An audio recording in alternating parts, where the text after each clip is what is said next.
திருச்சிட்டம்பலம். திருவாசகம்.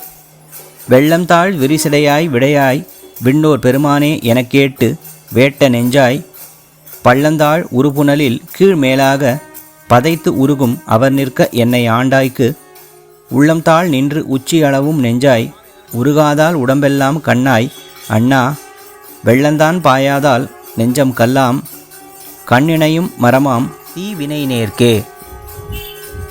இதன் பொருள், கங்கையை தாங்கிய தாழ்ந்து பரவிய சடையை உடையவனே, வெள்ளேற்றை உடையவனே, வானவர் தலைவனே என்றெல்லாம் உன் அன்பர் கூற கேட்டு விருப்புற்ற மனத்தவனே, பள்ளத்தை நோக்கியவாறு விரைவாக செல்கின்ற நீரினைப் போல கீழானது மேலாகும்படி உடல் பதறி உள்ளம் கசிந்து நிற்பவராய் அவரெல்லாம் இருக்கவும் என்னை ஆண்டு கொண்டு அருளிய உனக்கு உள்ளங்கால் முதலாக உச்சித்தலை முடிவாக நெஞ்சாய் அமைந்து உருகாமையாலும் உடல் முழுக்க கண்களாக அமைந்து என் தந்தையே உன்னை அணுகுமாறு நீர் பெருகி பாயாமலும் தீவினையேன் மனம் கல்லே ஆகும், கண்ணிரண்டும் மரங்களே ஆகும்.